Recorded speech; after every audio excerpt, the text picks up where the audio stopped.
एक सिंपल सा एग्जांपल लेते हैं। मान लीजिए m मास का एक ऑब्जेक्ट h हाइट से फ्रीली गिराया जाता है। शुरुआत में पोटेंशियल एनर्जी mgh है और काइनेटिक एनर्जी 0 है। काइनेटिक एनर्जी 0 क्यों है? ये 0 है क्योंकि इसकी इनिशियल वेलोसिटी 0 है। इस तरह के ऑब्जेक्ट की टोटल एनर्जी mgh है। जब यह ऑब्जेक्ट गिरता है तो उसकी पोटेंशियल एनर्जी काइनेटिक एनर्जी में कन्वर्ट होगी।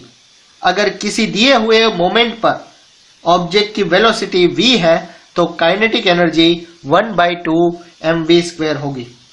ऑब्जेक्ट जैसे जैसे नीचे गिरता है उसकी पोटेंशियल एनर्जी कम हो जाती है और काइनेटिक एनर्जी बढ़ जाती है।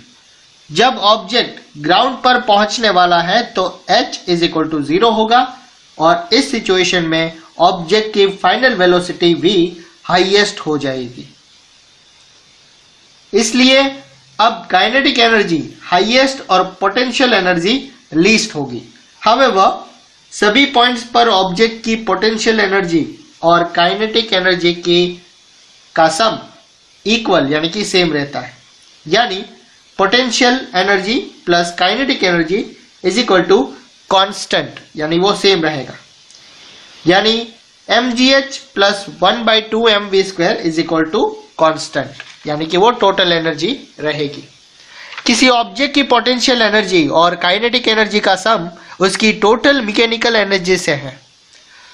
हम देखते हैं कि किसी ऑब्जेक्ट को फ्रीली गिराते वक्त इसके पाथ में किसी पॉइंट पर पोटेंशियल एनर्जी में जितनी कमी हो जाती है काइनेटिक एनर्जी में उतनी ही बढ़ोतरी हो जाती है।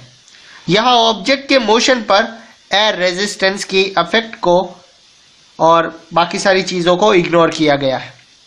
इस तरह ग्रेविटेशनल पोटेंशियल एनर्जी का काइनेटिक एनर्जी में कंटिन्यूअल ट्रांसफॉर्मेशन हो रहा है। एक्टिविटी 11.15 दी गई है।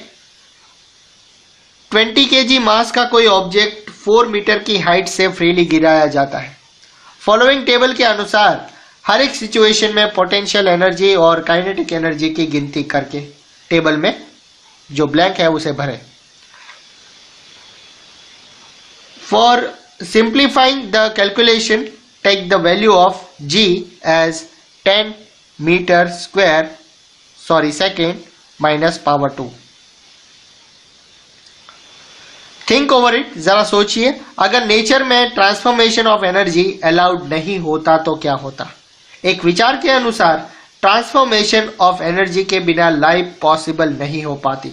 क्या आप इससे एग्री हैं? 11.3 रेट ऑफ डूइंग वर्क।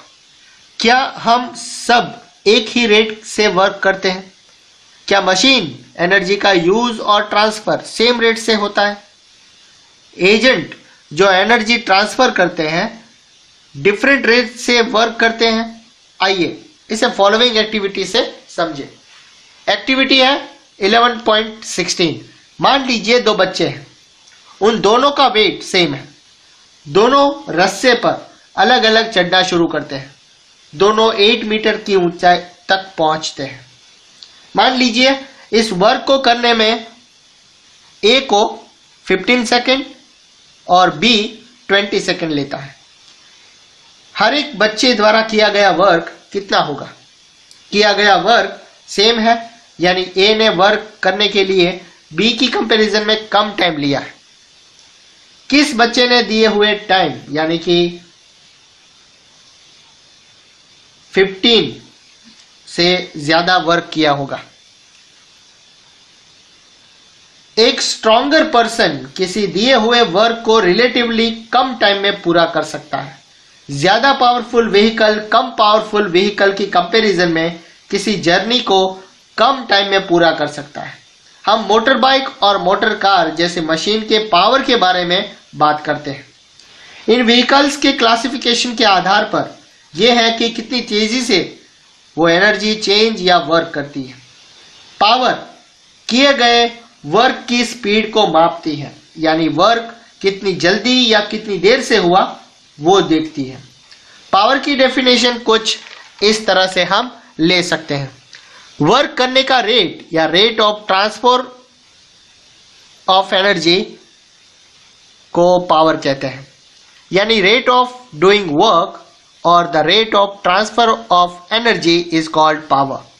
अगर कोई एजेंट T समय में W वर्क करता है तो power is equal to work divide by time, यानी कि P is equal to W divide by T। The unit of power is watt और इसका सिंबल W है। ये यूनिट जेम्स वॉट 1736 से लेकर 1819 तक के ऑनर में रखा गया है। एक वॉट उस एजेंट की पावर है जो 1 सेकंड में 1 जूल वर्क करता है। हम ये भी कह सकते हैं कि अगर एनर्जी के कंजप्शन में उसकी rate 1 joule second power of -1 हो तो पावर 1 वोट होगी। 1 watt is equal to 1 joule प्रति सेकेंड या 1 watt is equal to joule second power of -1। हम एनर्जी ट्रांसफर के लार्जर रेट्स को किलोवोट में एक्सप्रेस करते हैं। 1 kilowatt is equal to 1000 watt, 1 kilowatt is equal to 1000 watt या 1000 जूल सेकेंड पावर ऑफ -1। किसी एजेंट की पावर समय के साथ बदलती है। इसका मतलब है कि एजेंट अलग अलग समय अंतराल में डिफरेंट रेट से वर्क कर सकता है, इसलिए एवरेज पावर का कॉन्सेप्ट यूजफुल है। एवरेज पावर को हम टोटल एनर्जी कंजप्शन की गई एनर्जी को टोटल लिए गए टाइम से डिवाइड कर सकते हैं और फिर प्राप्त कर सकते हैं। एग्जाम्पल 11.7 दिया गया है। 2 गर्ल्स लड़कियां हैं जिनमें से हर एक का वेट 400 न्यूटन है। 400 न्यूटन है, किलो नहीं। एक रस्से पर 8 मीटर की हाइट तक चढ़ती है। हम एक लड़की का नाम A रखते हैं और दूसरी का B। इस वर्क को पूरा करने में A 20 सेकंड का टाइम लेती है जबकि B 50 सेकंड का टाइम लेती है। हर एक लड़की द्वारा एक्सपेंड की गई पावर को बताइए।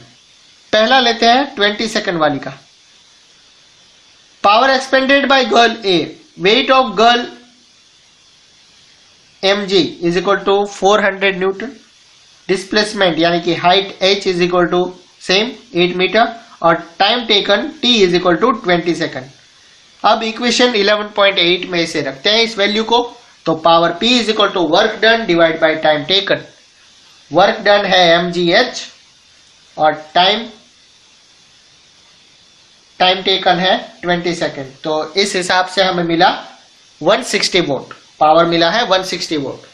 अब सेकंड है power expended by girl B, weight of girl is mg as per 400 newton, displacement यानी कि height same 8 metre, time taken t is equal to 50 second. तो ये सारी value p is equal to mgh divide by t में रखने से 64 vote मिलता है। तो गर्ल A का पावर हमें मिला 160 वोट और गर्ल B का 64 वोट। नेक्स्ट एग्जांपल है 11.8। 50 kg मास का एक लड़का एक स्टेप्स पर दौड़कर 45 सीढ़ियां 9 सेकंड में चढ़ता है। अगर हर एक सीढ़ियों की हाइट 15 सेंटीमीटर हो तो उसकी पावर ढूंढिए। G is equal to 10 metre second power of -2 लीजिए। सॉल्यूशन है weight of the boy mg is equal to 50 kg multiply by 10 metre second power of -2। तो इस हिसाब से 500 न्यूटन हो गया। 45 सीढ़ियों की कुल height h is equal to 45 multiply 15 centimetre उसकी हाइट है, उसे डिवाइड बाय 100 करते हैं तो ये हो गया मीटर में कन्वर्ट 6.75 मीटर। चढ़ने में लगा टोटल टाइम हुआ 9 सेकेंड। अब इसे इक्वेशन 11.8 में रखते हैं। Power is equal to work done divide by time taken mgh 500, ये सारी वैल्यू इसमें रख देते हैं तो हमें आंसर मिलता है पावर इज 375 वोट।